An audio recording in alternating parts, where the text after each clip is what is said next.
All ready to start? Yeah. So, the way I'm going to run the demo is I'm going to talk through the first round or so. I'm going to be playing as the yellow company here, and I'm going to explain what actions I take, why I take them, and all the rules that they interact with. After the first round, I'm going to skip through some parts just to kind of show the mid-game, later game, ways you can get points. So first thing we're going to do, after we determine how many players we have, is we're going to draw one of these city setup cards.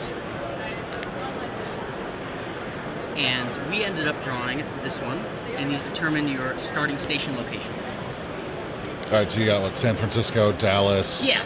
Okay. And if you're in 1 to 3 player games, you actually set up 2 additional ones. But since this is set up for a 4-player board, we're going to do a bit less. And I got these white cubes on them to mark that they're neutral. I like to think of it as government owned. Now we have our station set up. We're going to give each player 2 mogul cards. So these function as your win conditions, or one of them. And each player is going to have 2, and they're going to be hidden to that player alone. So these determine how you play the game.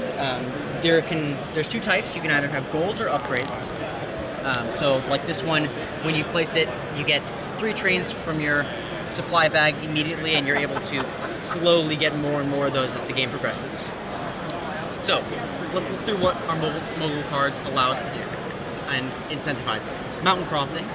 So we are incentivized to connect Los Angeles to Albuquerque or Salt Lake City to Gulch, and we get 7 points for that. So we're placing our rails in mind. And meal ticket, so we get bonus points for every cattle and crops produced city that our rail lines connect to.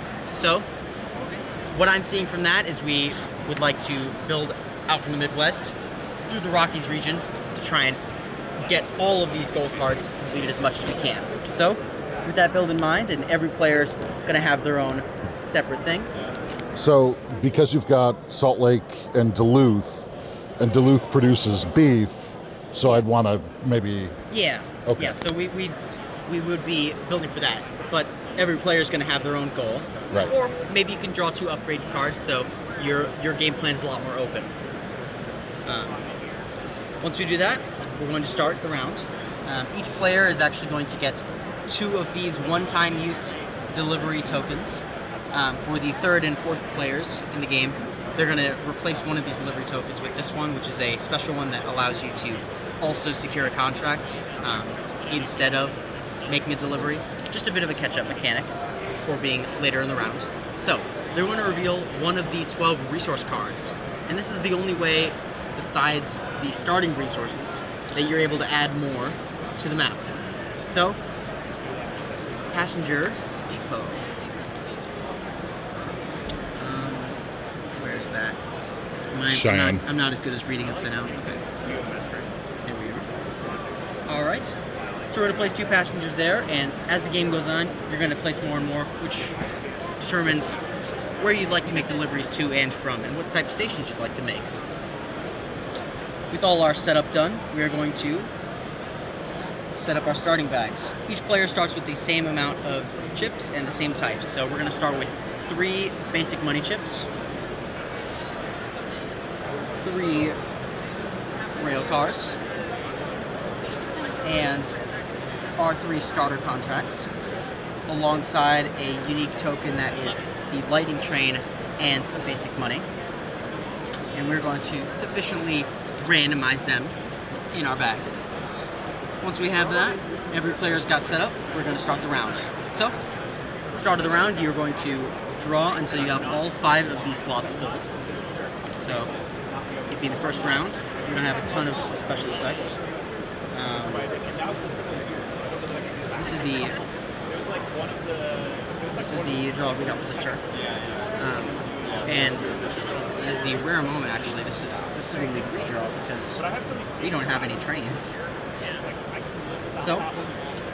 Oh, so you redraw if you don't have trains? We redraw if you either don't have trains or don't have contracts. So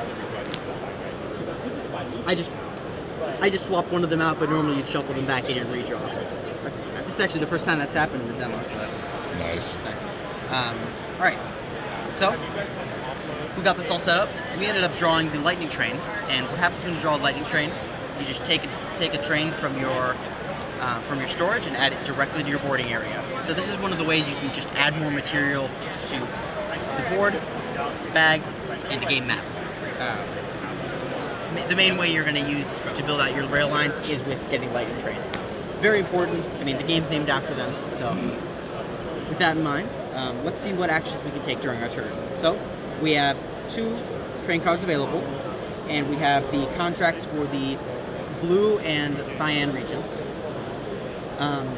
We're trying to meet these conditions. So this is corn, this one needs beef, which we can try and restructure there. So it looks like we're going to start in the blue region.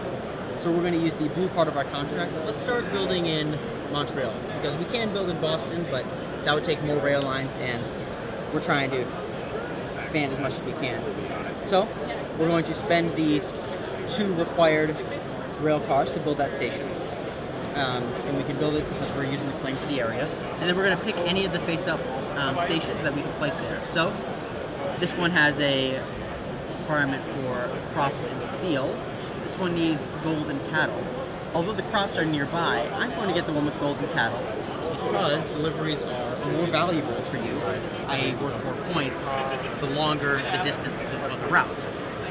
So, and because they can only be taken once, you want to get as much value as you can out of it. With our station built, we would have the chance to build out rail lines, but we don't have any available. So we're going to stop placing, and we're going to try and buy any chips that will be helpful for us. So we have 1, 2, 3, 4 money available. Let's see what's available in the shop that we can add to our bag. Is the only reason you were able to build in Montreal or in a blue area because you drew a blue contract? Correct. So you could not have, on this turn, you could not have built over here, for example. But if you're the 3rd or 4th player, then you have that special. you can use this. Got it. That's a very risky strategy because you also have no contracts for that area in your bag, so you need to do that and also buy something that works as a contract. I see. Interesting. Okay, cool. But due to the way the bag works, you only shuffle the contents of your warehouse into your bag whenever you would draw from an empty bag. So even if you do that strategy, you'd have to do something else during the next round because you wouldn't even have the chance to draw it until the 3rd round of the game. I see. So it's a risky strategy, but if you pull it off, you're going to have that entire area to yourself for a few rounds. Sure. That's cool. So we have 4 money. Let us buy this one. Seems like it's always generally going to be useful. And then we're going to end the round, or end the turn for us at least. Because this starter contract has the trash icon next to it, all these starter contracts have this. They're one-time use only. We're going to just remove it from the game. And the others that are not trashed or placed on the board, we're going to just place into our warehouse, including the trains we use to build our station. As I have mentioned before, warehouse kind of works like your discard and is eventually shuffled back into your bag, but only when you've drawn through all the contents of your bag and need to draw any more. So, for the second round of the game, as we would be not drawing anything that would change what I'd be explaining too much, I'm going to skip forward a bit. So, let's say we're later in the game, we've built out our rail lines more, of course still having the blue contract to be able to build through there. We had another blue contract in the future. Let's say we've connected this out, and let's say the player in green has been also So to build a trying to build rail up. line, you need to have drawn that number of train Yes. cars and have a contract for that. Well, you don't need the exact number because if you're building from a station you own, the first one you place is actually free from your supply. But you always need a contract to build anywhere. So I see. station or rail line, you still need a contract. Got it. And if you don't have the right color contract, you do have the option to spend 2 rail lines and secure a contract. I see. But That's very expensive. it's a pretty big tax for that.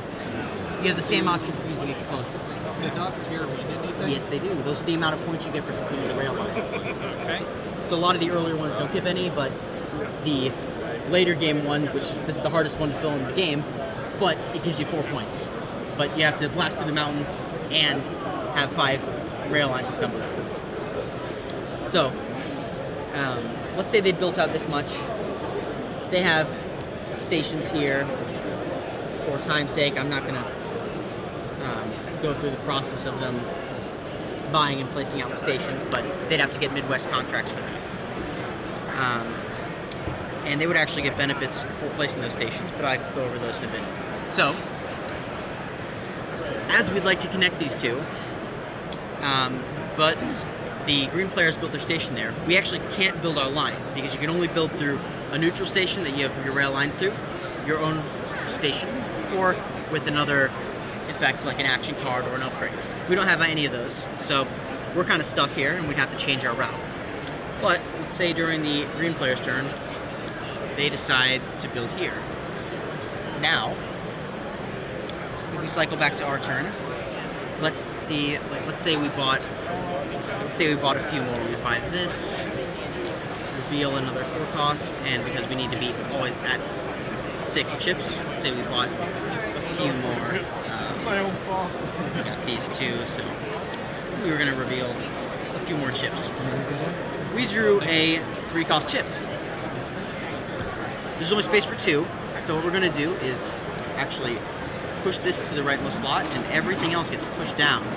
So these are actually on a discount now. And we drew another 2 cost chip.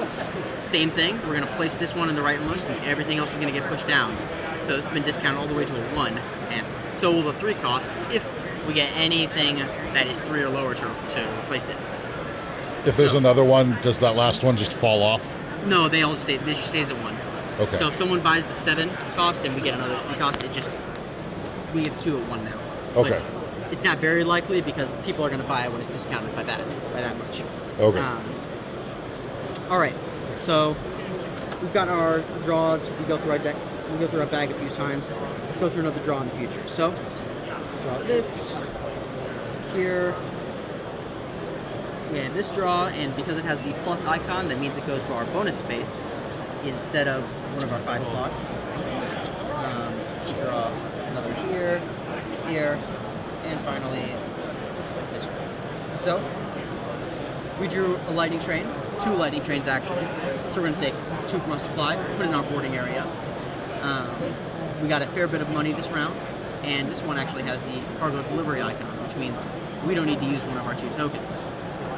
So, because the green player foolishly connected the route for us, we can use our delivery that we drew for the turn to make a delivery from St. Louis to Montreal, and we are going to establish the supply route of Cattleville. So, when we do that, it's going to take the quickest possible route, and it is going to award points for how many rail lines it passes through to the player that owns it. So, the green player is going to get 1 point, the yellow player is going to get 1, 2, 3, 4 points because they own the station it's delivered to.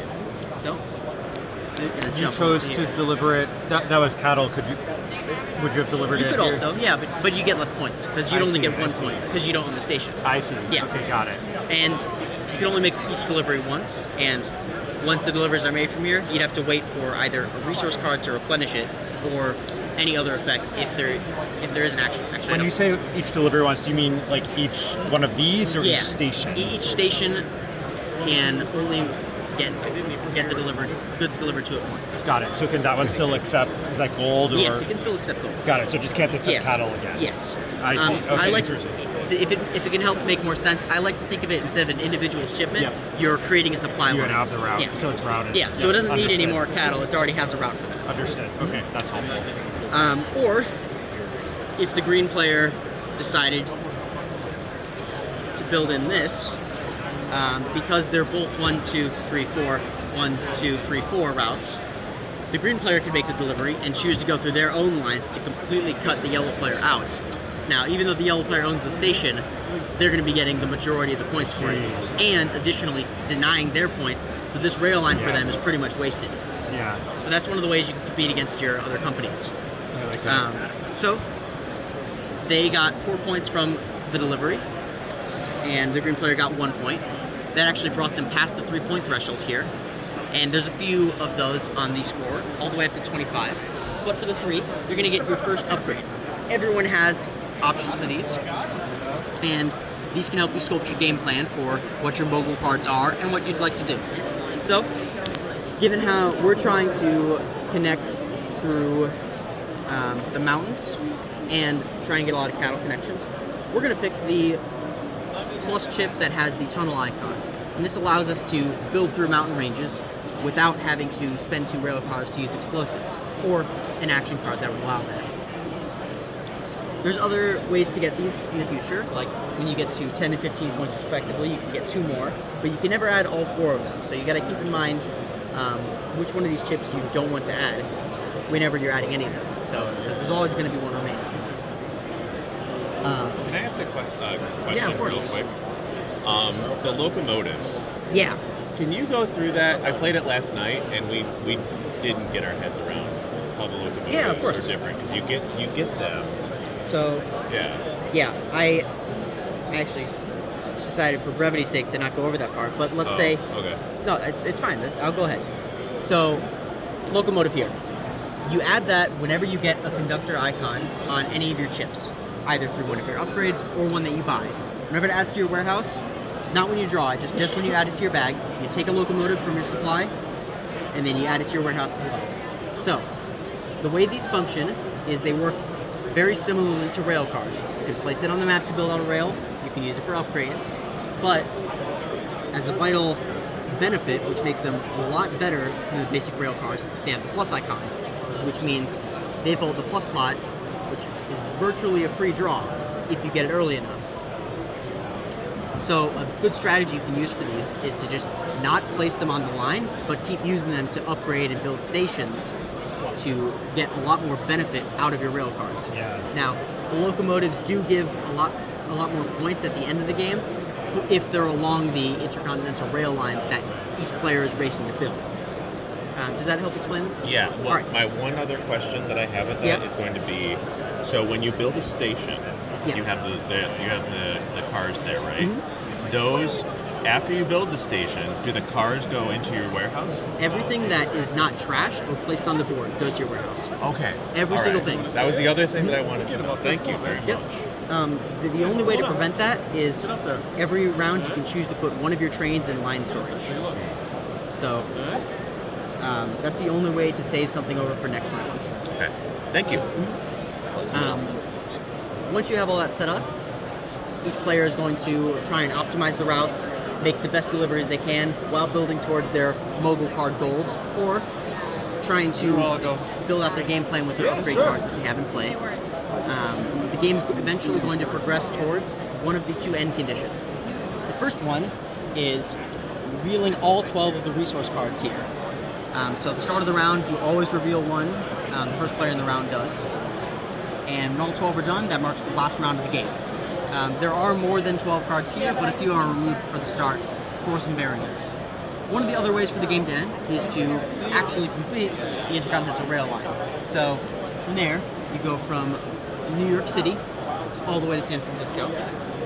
And for a 1 to 3 player game, it has to connect to Houston or Seattle. For a 4-player game, it has to connect to both. So once you have it completed, it rewards a lot of points for how many rail lines are done by which company. Kind of like real life. But similar to the deliveries, if you optimize the route before it's completed, you're the one that's going to get those points then.